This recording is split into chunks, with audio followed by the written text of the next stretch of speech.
Olá, pessoal. Meu nome é Cibele, faço parte da equipe dos anos iniciais, PCNP, juntamente com a Darli, que é também companheira de trabalho, e com a Maria Inês. Nós três fazemos parte da equipe dos anos iniciais com a supervisora Shirley. Então, hoje a videoconferência, ela terá como objetivo a gente fazer um estudo com relação às questões que os alunos tiveram maior dificuldade na avaliação em aprendizagem em processo. Esse estudo foi feito de acordo com o levantamento que a gente fez das avaliações, dos resultados que vocês nos enviaram aqui na diretoria, para que a gente pudesse fazer esse estudo. Como não vai haver interação, então caso vocês possuam alguma dúvida, a gente vai usar o nosso e-mail de comunicação, que é o lerescreversó@hotmail.com. Então nos enviem as perguntas que posteriormente a gente vai respondendo aos poucos cada um de vocês. O próximo slide vai nos mostrar o gráfico com relação ao número de acertos das questões da avaliação em processo, isso em matemática. Hoje nós vamos trabalhar um pouquinho com o estudo da avaliação em matemática. Então, mostra para nós a questão 2, né? Ficou perto de 40%, no outro slide vai mostrar a porcentagem em si. As que eles mais tiveram dificuldade foi a questão 2, a 5, a questão 7 e a questão 10. Então, essas 4 questões são as questões que a gente vai dar ênfase no nosso estudo aqui hoje. O próximo slide mostra, então, a questão 2 teve 58,4% índice de erro. Então, 58% das crianças da nossa diretoria erraram a questão 2. É um índice elevado, passando de 50%, então por isso que a gente vai trabalhar um pouquinho com elas hoje, vamos estudar essa questão. A questão 5, 66,7% dos alunos erraram, a questão 7, 66,7% também, e a questão 10, 57,3%. Por que essas 4 questões? Essas 4 questões, elas geraram, assim, um desconforto maior na hora da gente estudar, por ser questões que já vem sendo ensinado algumas delas, a gente vai falando individualmente de cada uma, desde o início, e a gente percebe que é um estudo que está vindo desde os anos iniciais, não é só no 5º ano. Como a gente vai falar bastante das questões do 5º ano, o que a gente precisa verificar com relação ao objetivo da questão, qual é o propósito de trabalho dela e o que o professor precisa garantir para que o aluno avance e atenda e consiga atingir a expectativa de aprendizagem. Então, vamos lá. A questão 2, a gente fazendo um estudo com relação à matriz de referência do SARESP, ela é uma questão do nível básico, né? A gente já comentou isso com os coordenadores, com relação ao nível da prova. A prova inteira foi feita com as expectativas do 5º ano, mas isso não quer dizer que são expectativas que nunca foram vistas ao longo dos anos iniciais. Essas expectativas, elas se dão início, né, desde o 1º, 2º aninho, mesmo em português quanto em matemática. Então, a gente vendo com a matriz de referência do SARESP, ela é uma questão do nível básico, né, e ela é do bloco de conteúdos de números e operações, dos números naturais, não está envolvendo nada de números racionais nessa questão, é só números naturais. Qual é a expectativa de aprendizagem dela? Analisar, interpretar e resolver problema, compreendendo os diferentes significados das operações do campo aditivo e do campo multiplicativo com números naturais. Daí a gente também fez um estudo com relação à matriz de referência da Prova Brasil, que é do SAEB, né? Então ela faz qual é o descritor que mais se aproxima, que seria muito próximo dessa expectativa de aprendizagem. É o descritor 20, que é o resolver problemas com números naturais envolvendo diferentes significados de multiplicação ou divisão. Multiplicação comparativa, ideia de proporcionalidade, configuração retangular e combinatória. Porque essa questão é um problema, uma situação-problema de combinatória. Então, esse é o descritor que mais se aproxima, juntamente com a expectativa de aprendizagem que a gente já elencou. Qual era o objetivo dessa questão? Verificar as diferentes estratégias utilizadas pelos alunos para analisar, interpretar e resolver, formular situações-problemas, compreendendo o significado do campo multiplicativo, que no caso aqui é combinatória. Esse problema, que já está mostrando no slide, é um probleminha de combinação. As crianças possuem muita dificuldade em resolver esses problemas. Por quê? Porque a gente percebe no acompanhamento que a gente vai fazendo ao longo do ano, que a gente vai nas escolas, tanto eu, quanto a Darli, quanto a Maria Inês, a gente percebe o pouco investimento nesse tipo de problema. Então, se a gente analisar ele, né, que falava que para vestir uma boneca, a Carolina tinha 6 camisetas vermelha, branca, verde, preta, amarela, lilás, e 5 saias nas cores branca, marrom, verde, bege e rosa. Então, de quantas maneiras era possível de vestir essa boneca? Era só uma multiplicação, no caso de 5 vezes o 6, e as crianças poderiam fazer da melhor maneira possível. Poderia fazer utilizando as estratégias pessoais, que geralmente elas fazem utilizando esquemas, desenhos, né? E que isso é possível de ser feito desde os anos iniciais. Não tem necessidade de ser ensinado somente no 5º ano. Esse probleminha, ele pode ser dado início nos anos iniciais. Então, o próximo slide, ele mostra um pouquinho qual é a ideia, o que vem a ser a ideia de combinatória. Ela refere-se ao estabelecimento de combinações entre grupos de objetos, em qual o total de pares possíveis pode ser obtido por uma multiplicação.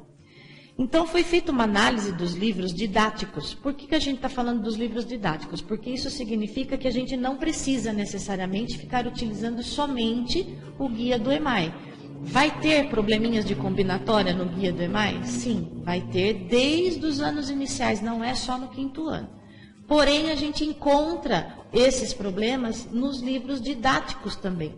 Só que a gente fez um levantamento, nós da equipe, de todos os níveis, todas as ideias de multiplicação. Ideias de proporcionalidade, a ideia de comparação, ideia de configuração retangular e de combinatória. Se vocês olharem para o slide, tem 3 livros que a gente foi analisado de livros didáticos, que não vem ao caso dizer qual é a editora, nem qual é o nome do livro. Mas a gente percebe, por essa tabela que está aí, que existe uma tendência muito grande dos livros didáticos em ser colocados muitos problemas com a ideia de proporcionalidade.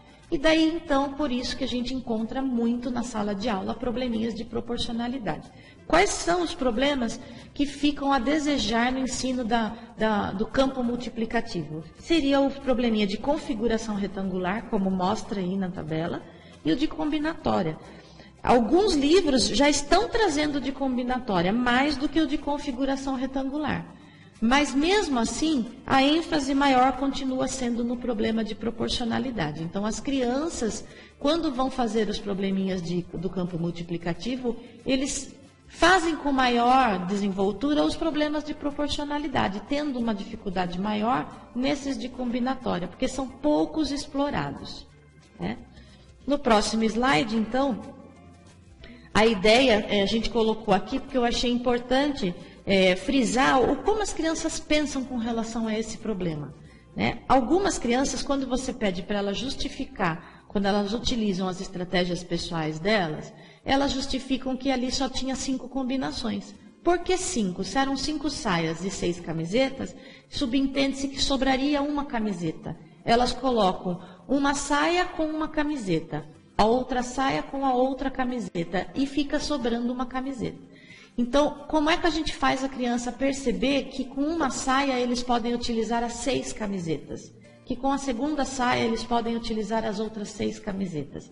A gente precisa trabalhar com eles de uma maneira, utilizando material concreto, para que eles vão percebendo através. Tem escolas que a gente já está no acompanhamento vendo eles fazerem mesmo em EVA o desenho da saia, da camisetinha, para que a criança monte, como se fosse aquelas bonequinhas mesmo de papel. Monte a saia com a camiseta e elas consigam perceber que com a saia verde ela pode usar todas as cores de camiseta. E eles vão percebendo através do manuseio do material a possibilidade de compreensão desse problema. Esse problema pode ser feito por esquemas, através da professora poder desenhar com as crianças na lousa para que haja a compreensão. Então, isso é a ideia principal do combinatória. O que a gente gostaria de mostrar para vocês? Que desde o terceiro ano, né, além dos livros didáticos que a gente tem que pode ir em busca desses problemas, no material do EMAI, nos guias do EMAI, a partir do terceiro ano, no volume 2, na sequência 18, já tem um problema que é de combinatória. Então, olha, no terceiro ano já começa a aparecer os probleminhas de combinatória. Esse problema da sequência 18 do terceiro ano mostra bem o início da combinação nos anos iniciais. Então, o probleminha fala assim, né? Como mostra o slide. Na barraca de sorvete, as crianças podiam escolher entre 6 sabores: abacaxi, creme, limão, uva, nata e ameixa. E 3 opções de cobertura: caramelo, chocolate e morango. Quantas combinações de sorvete poderiam escolher? Então, veja bem, a possibilidade que a professora colocou no próximo slide, dá para ver bem, que ela fez um esquema com as crianças, né? Para que as crianças compreendam a organização das combinações. Pode ser feito através do esquema, tem professores que utilizam através dos desenhos. Então, ela sinalizou, como mostra, o esquema com diferentes cores para as crianças perceberem que o sabor de abacaxi, ele tinha a possibilidade de ter a cobertura de caramelo, a de chocolate e a de morango. E assim por diante com os outros sabores. Então, essa estratégia de deixar com que as crianças façam as resoluções de problema inicialmente pelas estratégias pessoais, através do desenho, é o início do aprendizado. Então, se a criança chegou no 5º ano e ainda não está atendendo ao solicitado, que seria efetuar o problema já resolvendo através do algoritmo, a gente tem um caminho a percorrer. Isso não significa que se ela fizer com o esquema e ela conseguir assinalar a resposta certa, que seria 30, ela, no caso do problema da prova, né, ela não estaria fazendo errado. A gente considera certo porque ela teve o pensamento lógico com relação à resolução de problema. Outra estratégia que tem para a gente poder, que eu achei interessante da gente colocar aqui, é a estratégia da nova escola. É uma sequência didática, só uma adequação que a gente colocou nos slides, uma sequência didática para trabalhar com resolução de problemas desse tipo. Então, olha o objetivo que mostra aí: criar um contexto significativo para que os alunos construam estratégias eficientes para resolver problemas de combinatória e reflitam sobre as estratégias mais econômicas e adaptadas a cada problema apresentado. Então, essa sequência didática, a gente fez uma adequação nela com relação... Ela está na nova escola, eu achei interessante de colocá-las para vocês, porque ela mostra todo o movimento que deve ser atendido aos alunos na resolução de problemas. Porque a gente precisa fazer esses encaminhamentos para que as crianças vão se apropriando dessas ideias. No próximo slide mostra cada etapa a ser desenvolvida nessa sequência.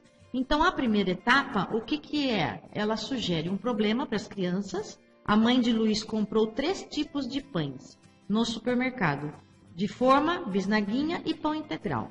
E levou para casa também 3 tipos de frios para fazer sanduíches: salame, presunto e mortadela. A partir desse problema, ela propõe para que as crianças conversem primeiro entre eles, o que eles compreenderam com relação ao problema. Então, ela até frisei, coloquei aí em vermelho para que vocês percebam, olha, não discuta com eles nesse momento. Então, não é o momento da professora já ir colocando qual é a ideia do problema e como organizar ele. É deixar com que as crianças façam essa discussão, para que você, enquanto professor, vá percebendo o que eles pensam, o que eles compreenderam a respeito do problema. E aí ela pede com que eles vão fazendo individualmente. Por que individualmente? Em língua portuguesa, quando a gente vai produzir um texto, a gente usa um movimento metodológico que a gente chama de descendente, ou seja, é fazer no coletivo com as crianças, depois eles fazem em duplas e, por último, eles produzem o texto individualmente. Na situação problema, em matemática, a gente usa o movimento, o contrário, um movimento que a gente chama de ascendente, que é começar no individual, depois fazer a resolução do problema em duplas e, por último, no coletivo na lousa, para que as crianças percebam a organização do pensamento nas diversas estratégias que apareceram na sala de aula. Então, Por isso que a gente colocou essa sequência didática, para que vocês percebam o movimento metodológico de situações e problemas, o como a gente deve trabalhar. Isso independe de qual ideia seja. Se o problema é de combinatória, de probabilidade, esse movimento tem que ser garantido durante a aprendizagem dos alunos, né? Então, aí dá como sugestão para que a professora faça uma tabulação das formas com que as crianças resolveram esse problema. Na próximo slide mostra um modelinho de tabulação, que ela põe o nome do aluno, ela põe como que o aluno compreende a ideia do problema, olha lá, se ela procura organizar as combinações do pão e do recheio, e um recheio, ela põe a estratégia que eles utilizaram, se for através de desenho, de esquema, põe as possibilidades, ou se eles já estão fazendo o algoritmo da multiplicação. Isso faz toda a diferença com relação ao que o professor tem que perceber. Por quê? Se ele está somente fazendo o desenho, ele ainda não se apropriou da ideia multiplicativa com relação ao algoritmo. Então, preciso levá-lo a essa compreensão. Então, essa tabelinha é fundamental que o professor vai organizando para que ele perceba quantos alunos já estão fazendo através do algoritmo, quantos alunos ainda estão fazendo através do esquema, para ele poder pensar nas ações a serem desenvolvidas com relação à prática pedagógica dele. Daí, as combinações possíveis que eles encontraram, porque tem crianças que têm dificuldade em achar todas as combinações, e quantas crianças encontraram as combinações que seriam as pertinentes para esse problema. Depois que ela faz essa etapa, ela dá como sugestão, lógico que isso não tudo no mesmo dia, mas a segunda etapa é ela dar um novo problema de combinação e propor de novo para que as crianças sozinhas comecem a ver como eles estão pensando com relação a esse problema. Então, na sorveteria da esquina, você pode escolher 6 tipos de sorvete, pois existem vários sabores para cada sabor, você pode optar pelo sorvete de palito ou de casquinha. Então, quantos são os sabores? Aí ela dá como sugestão e pede para que eles se organizem em duplas dessa vez. Então, agora, olha o movimento metodológico sendo garantido ao longo da resolução dos problemas. Eles vão fazendo em duplas, né? Cada dupla organiza o seu pensamento, se é por esquema, por desenho, eles vão fazendo, e tem crianças que já entenderam e já vão direto no algoritmo.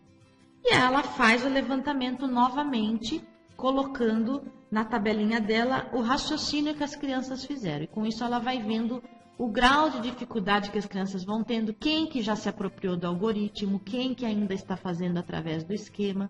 E isso ela pode fazer com todos os tipos de problema. E na terceira etapa, ela leva novamente, como mostra esse outro slide, um outro problema de combinação. Numa viagem, Arthur levou 4 calças e 5 camisetas na mala. De quantas formas diferentes ele consegue se vestir combinando essas peças de roupa? E com isso, ela vai fazendo novamente o mesmo procedimento. As crianças agora vão fazer nas duplas e posteriormente ela leva isso para a lousa. Então, quantos problemas são necessários? Na revista Nova Escola tinha várias etapas essa sequência didática. A gente fez uma adequação aqui de colocarmos 3, 4 etapas, só para sinalizar esse movimento que precisa ser garantido.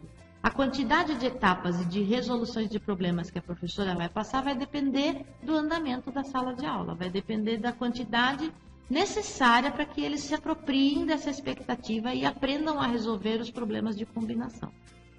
Então, a quarta etapa, ela garante na lousa os procedimentos das crianças. Cada dupla vai colocando as estratégias de resolução na lousa para mostrar como eles pensaram, como eles resolveram. E aí, com isso, dá a possibilidade das crianças perceberem qual a maneira de resolver que fique mais claro para as crianças, mais fácil. E no caso, aquela maneira que estiver errada, equivocada, faz com que a criança perceba. Geralmente, nesses problemas, o que acontece? As crianças esquecem de contar alguma combinação. Ou esquece de pôr uma saia, ou esquece de colocar um sabor de sorvete. E quando você coloca na lousa para discutir qual é o que está correto, se foi dessa dupla que achou 30 combinações ou daquela que achou 24, as crianças começam a perceber onde que estão errando. Essa discussão que faz com que as crianças avancem muito rápido na resolução do problema. E por último, a avaliação, como mostra aí, né, que é o acompanhamento da professora, em base da tabulação inicial que ela faz. Se todas as vezes que ela fizer esse movimento, ela for tabulando com relação ao pensamento das crianças, no final da sequência didática a gente consegue perceber o quanto as crianças avançaram, quantos já chegaram no algoritmo e quanto ainda estão fazendo no formato de esquemas e quanto que não entenderam a proposta do problema. Né? Então, essa questão é uma questão que eu acho que dá para a gente finalizar com relação a esse movimento metodológico que precisa ser garantido nas situações problema. Agora a gente vai falar um pouquinho com relação à questão 5, que eles tiveram um índice alto de erro, né? 66% de alunos errando essa questão. É uma questão que a gente, comparando com o nível de proficiência do SARESP, é uma questão considerada adequada, né, dentro dos nossos níveis. O bloco de conteúdo também é de números naturais, sistema de numeração decimal e operações. A expectativa de aprendizagem, que é também analisar, interpretar e resolver situação-problema, compreendendo os significados do campo aditivo agora, e não mais o multiplicativo. Qual foi o descritor da matriz de referência do SAEB, que é o mais próximo com relação a essa questão? É o resolver problemas com números naturais, envolvendo diferentes significados da adição ou subtração. Juntar, alteração de um estado inicial, positiva ou negativa, comparação e mais de uma transformação. Ou seja, esse descritor também atende, no caso da expectativa, que vai trabalhar com situações, problemas do campo aditivo. É o D19, como mostra aí no slide. Qual era o objetivo dessa situação-problema? Era verificar as diferentes estratégias utilizadas pelo aluno em analisar, interpretar e resolver e formular as situações-problema, compreendendo os significados do campo aditivo. Agora a ideia é de composição. Então, esse problema gerou bastante dúvida. Teve escola até que questionou a situação no sentido de achar que ele estava mal elaborado. Então, é um caso para a gente pensar, porque teve um índice alto de alunos que tiveram dificuldade.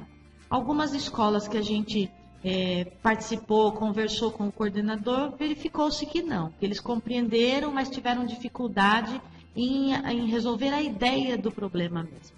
Então, o problema, como mostra aí, né, que ao preparar um passeio ao planetário, uma professora comprou 252 ingressos. Quantos ingressos ela ainda vai precisar comprar para levar ao passeio 150 alunos do quarto ano, 136 do terceiro e 112 do segundo? Várias crianças assinalaram a letra A como sendo 650, somando todos os valores. Algumas colocaram 398, no sentido de somar somente o que ela já tinha adquirido, que ela precisava comprar, que era do segundo, do terceiro e do quarto ano. Outras escreveram 252, assinalaram, considerando somente o primeiro valor que estava ali. E a alternativa certa, que era o 146. O que esse probleminha mostra pra gente? Mostra no sentido de que ele tem a ideia principal, que é o estado inicial, que é o 252. Alguma coisa ele precisava comprar de ingressos, a professora, e para atender os 398 alunos que iriam no passeio. Então, ela tinha comprado anteriormente 252, entendendo que, no sentido que 252 vai dar para o grupo todo da escola. No fim, teve mais adesão de alunos e aí faltou ingressos e ela precisou comprar mais. Então, a pergunta era, quantos ela precisava comprar? Então, esse é um problema que as crianças também possuem dificuldade, né? Então, na análise da questão, olha como que a gente colocou pelo menos uma ideia do que vem a ser os probleminhas de composição. O significado, segundo Verneau, em problemas que juntam dois estados para obter o terceiro. Tratam de situações em que basta juntar ou tirar, sem que haja nenhuma transformação no ambiente.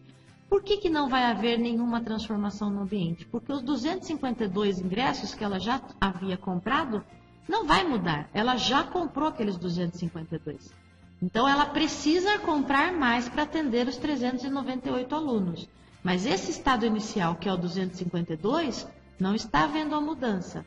Ela vai fazer uma composição, ela vai juntar uma quantidade a mais de ingressos para atender o número de alunos que irão no passeio.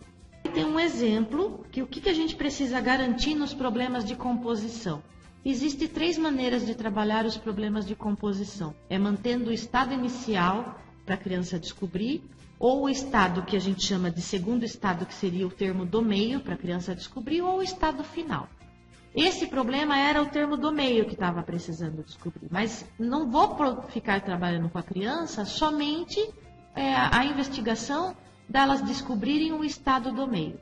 O que a gente precisa garantir é que os 3 modelos sejam trabalhados com as crianças. Por isso que a gente colocou um exemplo aí, ó. Letra A. Em uma classe há 15 meninos e 13 meninas. Quantas crianças há nessa classe? Então, quer dizer, a quantidade de meninos e de meninas não vai ser alterada. Eles precisam somente somar para ter o resultado do terceiro estado. No de baixo, a gente já percebe que ela dá o final, que tem, ó, em uma classe de 28 alunos, há alguns meninos e 13 meninas. Quantos são os meninos? Então, por mais que as crianças tentem adivinhar, o número de meninas não vai ser alterado. Ela deu o total, que é o 28, e 13 meninas. Então, eu preciso descobrir a quantidade de meninos. O que acontece muito? As crianças, às vezes, por não saber fazer a subtração, eles fazem por adição esse problema. E eles vão chutando valores no primeiro termo, a fim de que chegue no resultado de 28. E isso pode acontecer também.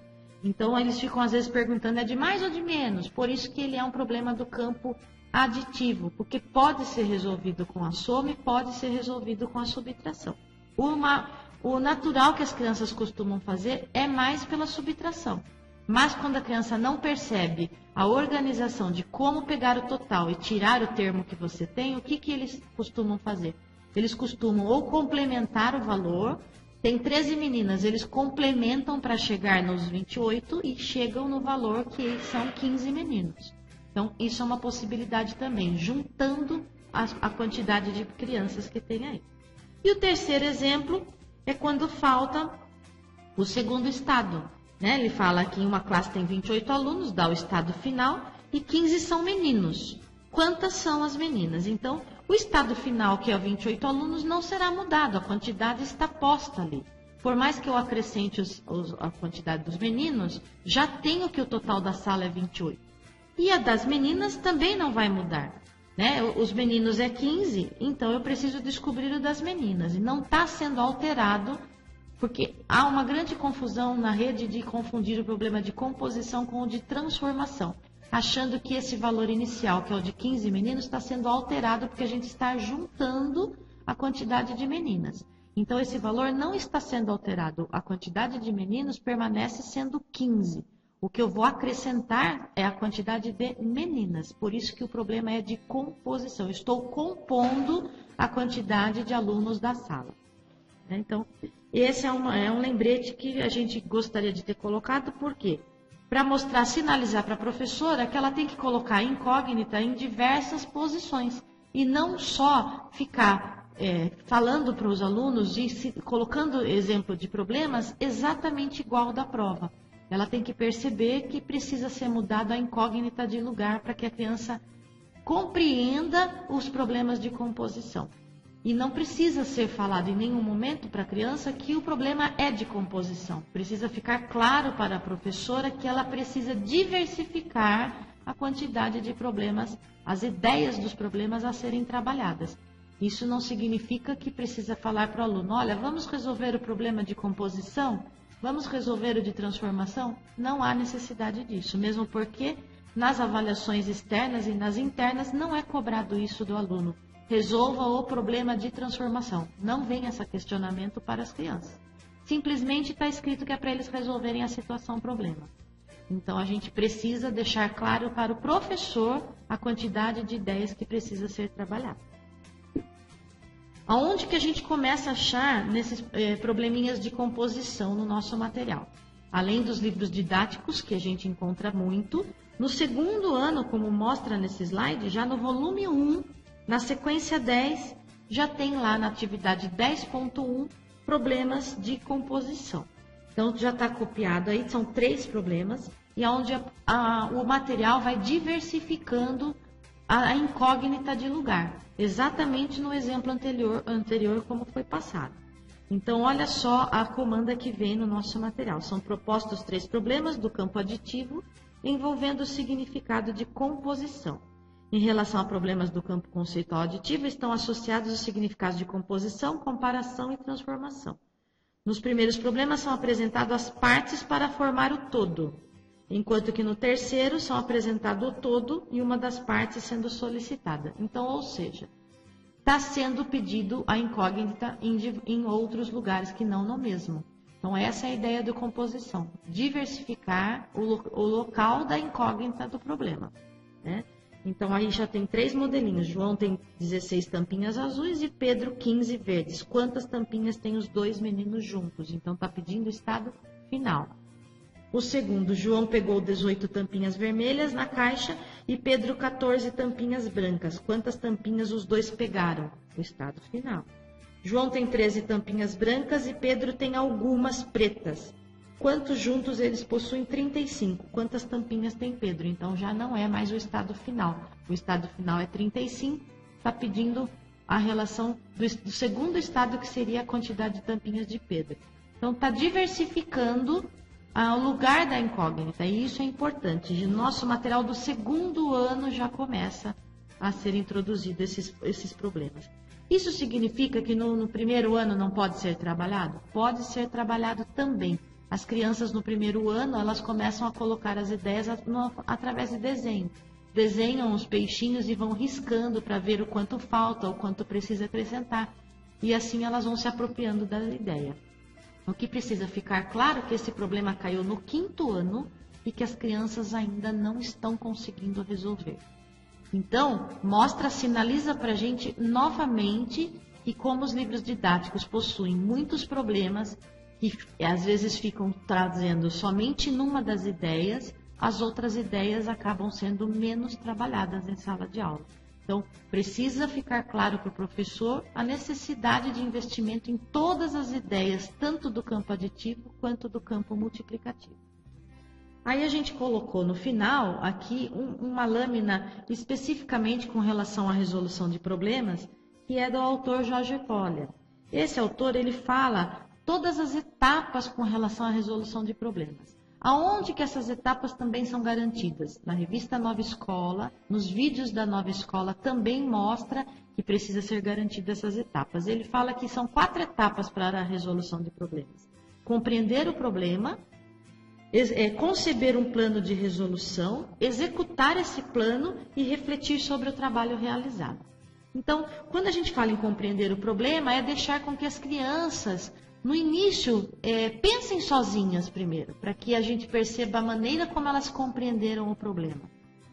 Conceber um plano de resolução, nos anos iniciais, é mais difícil, porque as crianças elas vão por tentativa e erro, não fazem um esquema de como resolver. Diferente já dos anos finais, onde eles conseguem fazer. O primeiro passo a gente vai pensar assim, no segundo passo a gente vai fazer essa estratégia. Os pequenos, o que as crianças dos anos iniciais costumam fazer? Eles costumam tentar, através do desenho, através dos esquemas, através da conversa com o colega, a maneira de resolver. E é nessa tentativa de ensaio e erro é que eles vão aprendendo a resolução, a ideia do problema. Né? Executar o plano é quando eles efetivamente resolvem o problema, não necessariamente está correto, é a maneira que eles estão tentando resolver, e aí entra a intervenção da professora, né? Levar para a lousa, discutir sobre o assunto, para que eles percebam a compreensão do problema, percebam o que o problema está pedindo. As crianças às vezes não compreendem e não adianta a gente ficar falando para ela, lê de novo mais um pouquinho que você vai compreender. Não é dessa maneira, a gente precisa fazer a intervenção para levá-los à compreensão do que o problema está solicitando. E por último é refletir sobre o que eles realizaram. Colocar na lousa, discutir com eles o porquê, por que você pensou dessa maneira. Para a criança expor o raciocínio dela. Quando ela expõe, mostra para a professora o que ela precisa investir enquanto a ação pedagógica dela. e mostra para os alunos o que eles podem mudar com relação à resolução correta que ficou na lousa. Então, é muito importante essas discussões e essas etapas que o Jorge Polya sugere para a gente na resolução de problemas. Então, essas duas questões eram de problemas, uma do campo aditivo, outra multiplicativo, e acho que dá para a gente encerrar com essa reflexão que a gente fez agora no final. Qualquer dúvida, vocês enviem, no caso, as dúvidas para o Ler e Escrever, nosso e-mail de comunicação. A questão 7 foi uma questão que também houve um índice elevado de erros, 66% é bastante, quase 67%. Ela é considerada do nível adequado pela matriz de referência do SARESP. E qual o bloco de conteúdo dela? É de números de operações, mas porém está focando números racionais. Os números racionais não como um todo, mas a parte decimal dele. Né? É essa questão que a gente vai mexer um pouquinho agora nessa daqui. Qual é a expectativa de aprendizagem? Utilizar procedimentos pessoais de cálculo para resolver adições com os números racionais representados na forma decimal. Então, não vai ser tocado no assunto da maneira de trabalhar a parte fracionária dos números racionais.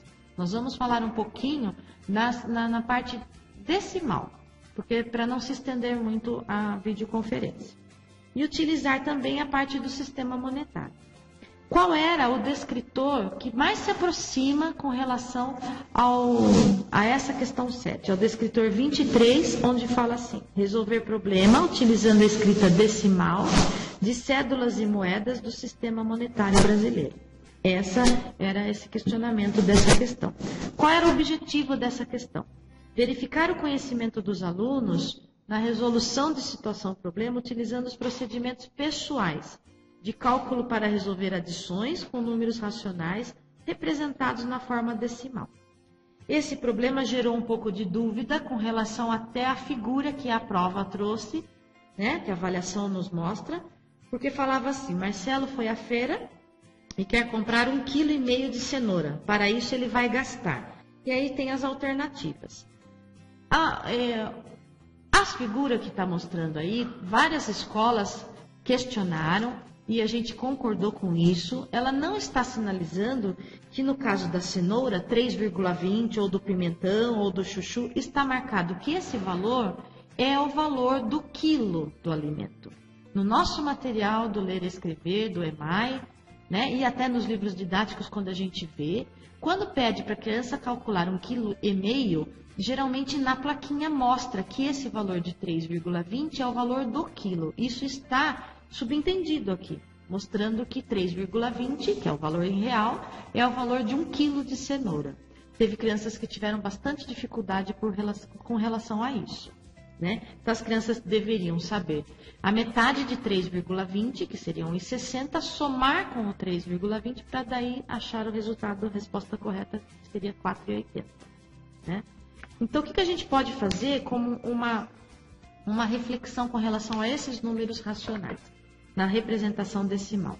O próximo slide diz que os primeiros contatos que as crianças possuem com esses números decimais é no sistema monetário, porque elas trabalham e se envolvem muito com o dinheiro no dia a dia delas, para ir até a venda, buscar a padaria, comprar alguma coisa para a mãe. Mesmo em brincadeiras, que às vezes já tem, onde a gente compra brinquedos em que trazem notinhas de dinheiro, moedinhas, e eles brincam com isso. Né? E outra parte que costuma aparecer bastante os números no formato decimal é com os problemas com relação à massa, comprimento, litro, a capacidade, né, com esses 3 eixos que também aparece bastante os números decimais. A gente sabe que as crianças, se você falar para ela 1,50 para chegar a R$2, verbalmente eles conseguem saber que é 50 centavos. Na hora de representar ou na hora de escrever esses valores é que eles possuem muitas dificuldades. Então, o que a gente precisa trabalhar com as crianças? Utilizar muito esse sistema de compra e venda, que a gente fala até de fazer o mercadinho na sala de aula. Então, as situações de mercadinho ajudam muito a criança a poder desenvolver a presença de utilização desses números no formato decimal. No projeto do Ler e Escrever, já existe um projeto, desde o primeiro ano, onde tem uma situação de mercadinho, onde as crianças se alfabetizam, escrevendo as palavras com a situação do mercadinho. Nada impede que o professor já comece a trabalhar situações em matemática nesse mesmo projeto, né? Com relação a você trabalhar a compra, a venda dos produtos, já envolvendo as notinhas, o dinheiro, para que as crianças vão percebendo o valor da troca. Tá certo que quando a gente brinca, vamos dizer assim, de mercadinho, as crianças não estão registrando o valor. Então, a finalidade da gente poder pedir para que eles comecem a registrar também, para que eles vão percebendo a situação da metade do valor. Olha, esse produto custa metade do que o produto que você já comprou. E esse cálculo a gente consegue fazer com as crianças, utilizando calculadora, né? Utilizando o cálculo mental, para que as crianças percebam aos poucos a ideia dos números decimais. Aí como que a gente pode, né, outros contextos, trabalhar com as crianças? No próximo slide mostra para a gente, né, o contexto do uso do dinheiro, da medida de massa, capacidade de comprimento, excelentes para ser trabalhado o sistema de numeração decimal, números racionais, mas no formato decimal. Então tem um exemplo. Na loja Grafite, Pedro notou que cada lápis preto custava 50 centavos. Em outra loja, esse mesmo lápis custava 30 centavos a mais do que na loja Grafite. Qual o preço do lápis preto nessa outra loja? Então, eles conseguem fazendo para o cálculo mental a quantidade que dá o preço nessa outra loja e, posteriormente, a gente precisa ir registrando esses valores para que eles percebam a quantidade. A gente já tem probleminhas desse tipo de compra e venda desde o 4º ano. Isso não significa que a gente não pode trabalhar nas séries iniciais, nos anos iniciais, os probleminhas de compra e venda. Terão mais dificuldade ao registrar? Terão, porque o número possui a vírgula no meio. Mas é uma situação de dinheiro que é de uso social para eles, que eles estão acostumados, e a gente pode ir já introduzindo desde os anos iniciais. No 4º ano, a gente já encontra no volume 2 a sequência 20, atividade 20.4. Olha como mostra essa atividade. A atividade propõe que os alunos observem um folheto de propaganda com alguns produtos alimentícios e seus respectivos preços, para que sejam analisadas as escritas numéricas e apresentam números decimais e seus valores dentro do sistema monetário. Importante que as crianças observem que existem números escritos de outra forma, diferentes dos números naturais, os chamados números com vírgulas. Além disso, a atividade traz a possibilidade de resolução de situações de cálculo envolvendo o sistema monetário. Então, no próximo slide, dá para perceber o que eu tinha comentado com relação ao desenho da nossa avaliação que veio em processo. Olha na atividade 20.4 como mostra que o preço do queijo coalho é R$ 18,90 o quilo. Mostra lá o KG no final. 3,48 requeijão mostra que é o copo de 220 gramas. Então, sinaliza para a criança que esse valor é a quantidade que está atendendo, o que não sinalizou para a gente na avaliação em processo. Então, teve crianças que houve questionamento com relação a isso durante a prova.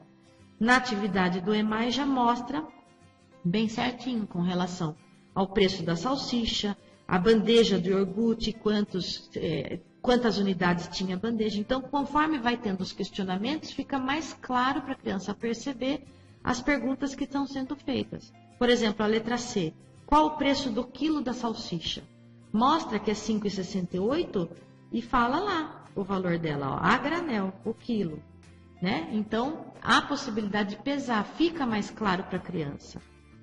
A parte, o quilo do queijo coalho, o requeijão, então fica bem sinalizado. Na letra E, que já mostra com relação a ela dar o troco. Se ela der 2 cédulas de R$20 para pagar a compra, quanto receberá de troco? Então, ela só consegue acertar essa letra E se ela conseguir o total na letra D.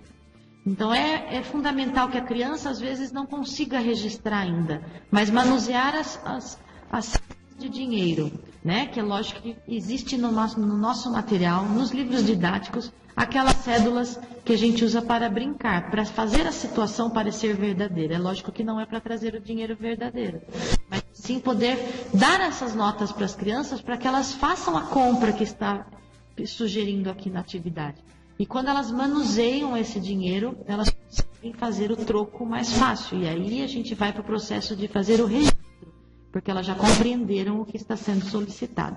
Então, esse trabalho, utilizando sistema de massa, comprimento, capacidade e o sistema monetário, faz com que a criança avance muito nas resoluções de problema, utilizando os números decimais.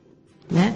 Tem mais uma atividade na próxima lâmina, que é da sequência 32 do 4º ano, volume 2, onde envolve também os números no formato decimal. Só que aqui utiliza as medidas de comprimento e de massa. Então, tem 4 probleminhas aí que mostra, né, ó, Marcos anda 2,5 km para chegar à igreja e Celso caminha 2,35 km para ir à sua casa, à mesma igreja. Quem caminha mais? Então, olha, dá para as crianças perceberem, né, o que eles têm muita dificuldade, porque 2,35 quilômetros, quando pega o 35, eles acham que esse valor é maior do que 2,5, porque 35 para eles é maior do que 5. Eles não consideram que 2,5 seria o 2,50. Então, aí no caso, eles têm dificuldade nisso. Essa é uma grande dúvida que as crianças têm com relação aos números racionais no formato decimal. Mostrar para a criança que 2,35 é menor do que 2,50, eles têm dificuldade nisso. E aí é que entra a ideia da gente poder fazer a medida.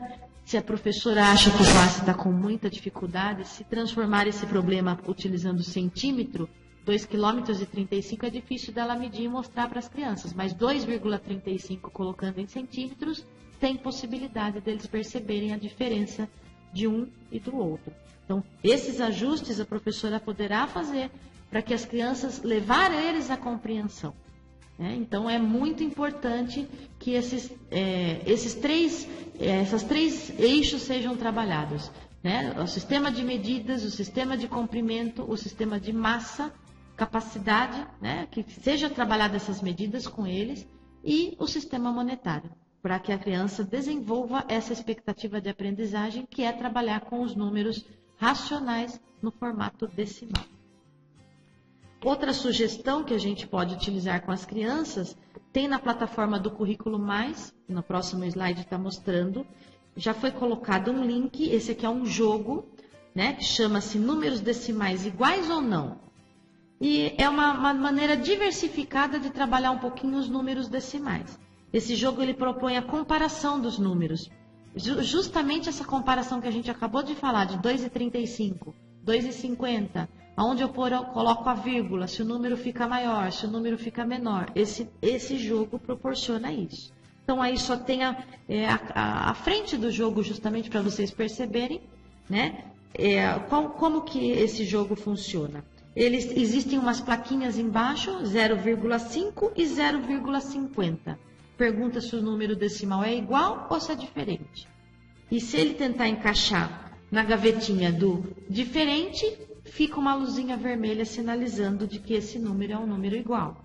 Então, a criança, no próprio jogo, vai adquirindo, né, vai complementando a aprendizagem dela com relação aos números decimais. Então, segue o link para vocês, mas na própria plataforma, se for colocado o nome da atividade, vocês já localizam ela em primeiro momento. E tem o link dela onde pode ser acessado, como mostra aí no slide. Então, é importante que a criança faça as discussões. Só jogar, gente, não significa que a criança compreendeu. Vai sinalizar para ela em vermelho que ela está errada e às vezes ela não compreendeu. É necessário que a professora pare um pouco o jogo, discuta com as crianças para que eles compreendam o porquê que 0,5 é igual a 0,50. É muito importante que seja feita essa reflexão com os alunos. Né? Mais uma ideia de proposta do Currículo Mais, está na próxima slide, é um simulador que chama-se Máquina de Café, onde tem uns bonequinhos aí desse lado. Qual que é o objetivo dessa máquina? É fazer a composição dos números racionais, com o objetivo de trabalhar a composição e a decomposição no formato decimal. Então, veja bem, do lado tem as caretinhas, onde fica Marcos, a Tita, a Vera e o Rubens.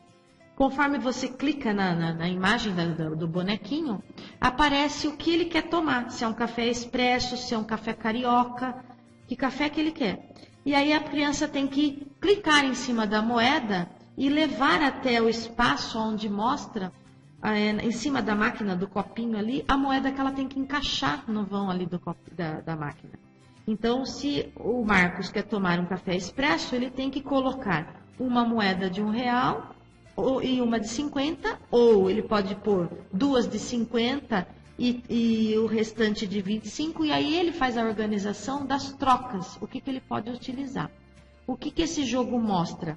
Que para você ter R$1,50, você não necessariamente precisa somente de uma moeda de R$1 e uma moeda de 50 centavos. Eu preciso trabalhar a composição e a decomposição desses números. Então, esse também é um trabalho que pode ser realizado para complementar a aprendizagem daquela situação, problema que eles erraram bastante, né? Vai somente ajudar. Não podemos ficar somente utilizando esses jogos, porque as crianças adoram, as crianças gostam de ir para o computador, mas isso aqui somente é um complemento da aprendizagem com relação ao sistema monetário.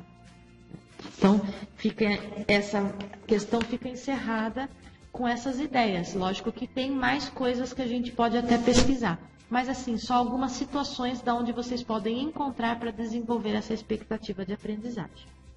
Bom, a questão 10 é uma questão do nível de proficiência, essa é a última que eles erraram bastante e que foi para nossa surpresa, porque não era uma questão tão difícil, mas vamos conversar um pouquinho sobre ela. Ela é do nível de proficiência básico, né? Os blocos de conteúdo é grandezas e medidas. A expectativa de aprendizagem é utilizar as medidas usuais de tempo e temperatura nas situações problemas.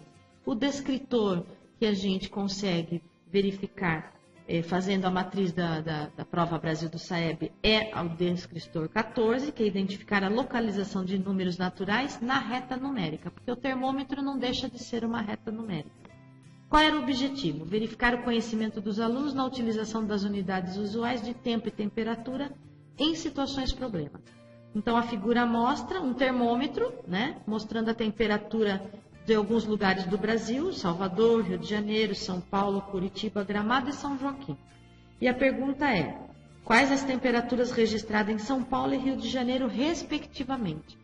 Então, aí tinha até a alternativa que confundia as crianças, colocando primeiro a do Rio de Janeiro e posteriormente a de São Paulo, que teve várias crianças que assinalaram essa, trocando somente o valor do grau, né? E teve a questão certa, que seria 9 graus em São Paulo e 21 graus no Rio de Janeiro. Então, o que sinaliza para a gente essa questão? Essa questão mostrou que, assim, em grandezas e medidas, trabalhar com as medidas usuais de tempo, a gente já encontra muito garantido com relação aos anos iniciais. É trabalhado bastante a questão do calendário, é trabalhado bastante com as crianças desde o primeiro aninho. A questão da hora, do dia, mas a questão da temperatura a gente vê ainda como sendo, parece que está desvinculado dessa questão das medidas de tempo e temperatura. Fica muito esquecido na sala de aula a questão da temperatura. Então, no próximo slide mostra as unidades que a gente costuma trabalhar bastante. Então, a medida de tempo é de grande interesse. Então, o que é muito explorado, como eu acabei de falar? O que se relaciona na base 10, né? E que, no caso do relógio, não existe essa base 10. E fala, por quê? É um sistema que está na base de 60 ali, olha lá o exemplo. 1 hora tem 60 minutos. E as crianças estão acostumadas com o sistema de numeração decimal e tudo que a gente vai trabalhar é no sistema na base 10. Esse aqui, sexagesimal, ele não está na base 10. Então, as crianças têm dificuldade com relação a isso. Olha o exemplo, 1 hora tem 60 minutos, 1 minuto 60 segundos, 1 hora 3.600 segundos. E as medidas de temperatura, que eu acabei de falar, que é pouco trabalhado na sala de aula, é com relação a graus Celsius, né? Que 0 grau corresponde à temperatura da água. e congela. E 100 graus, que corresponde ao ponto de ebulição do nível, com relação ao nível do mar. A gente percebe a falta do trabalho com a parte do termômetro. Então, o que a gente trouxe de sugestão? Aonde que a gente encontra essa parte do termômetro? No próprio material do EMAI, no 4º ano, já tem sequência didática que trabalha com o sistema de tempo e temperatura, né, com a medida de tempo e temperatura, e que já mostra para a gente atividades utilizando termômetro. Então, essa atividade agora da sequência 6.1, ela está no 4º ano, volume 1. É uma atividade que mostra o trabalho com o termômetro, né, o termômetro de mercúrio. No guia do EMAI também tem do outro termômetro digital, vários, mas essa questão, o termômetro digital não dá conta das crianças perceberem o valor que deu em graus Celsius da temperatura. O que a gente precisa trabalhar é o termômetro mesmo de mercúrio, onde tem a régua, né? É uma régua com essa demarcação do grau que está a temperatura. Então, essa atividade já mostra qual é a temperatura normal do ser humano, vai discutir com as crianças, e aí, no caso, verificar a temperatura e fazer as anotações, utilizando esse termômetro de mercúrio e não o termômetro digital. A atividade 6.2, na sequência, é muito parecida com essa que caiu na prova. Ela está no 4º ano. E aí mostra também a ilustração de vários termômetros mostrando a temperatura. E aí pedindo para que as crianças percebam onde está uma temperatura mais elevada, onde que está a temperatura mais baixa com relação a algumas cidades. Né? Com relação à temperatura da cidade de São Paulo, no caso aqui. Mas aí o termômetro mostrando de vários dias. Então é importante que seja trabalhado a medida de temperatura, porque o que fica trabalhado sempre na sala de aula é a questão do tempo, né? Falando das horas, dos dias da semana, meses, se é bimestral, se é trimestral, isso a gente encontra muito trabalho com relação a isso, mas essa questão era a medida da temperatura, então precisa ser trabalhada essa questão do termômetro com as crianças e não só o termômetro digital. Tem que ser esse termômetro de mercúrio. Esse termômetro de mercúrio mostra uma régua a ser trabalhada. Então, é essa a finalidade dessa questão. Então, a gente vai encerrando a videoconferência, né? Qualquer questionamento, por favor, envie, peça para que os coordenadores enviem as perguntas para a gente pelo nosso e-mail de comunicação, do lerieescreverchora@hotmail.com, e a gente vai respondendo de acordo com a dificuldade de cada escola. Né? Foi uma primeira videoconferência e eu acho que dá para sinalizar algumas coisas que a gente possa trabalhar futuramente. E depois, posteriormente, no próximo slide, fica também todo o material que a gente utilizou para fazer o estudo dessas questões, que foram livros bons com relação à resolução de problemas, do Jorge Apolha, e da Educação Matemática, que é da Célia Maria Carolino, a plataforma do Currículo Mais, as orientações nossas, que são as expectativas de aprendizagem, os guias do EMAI e a própria avaliação em processo, que tem toda a recomendação pedagógica. Então, a gente vai encerrando a vídeo de matemática nos anos iniciais por hoje. Até mais.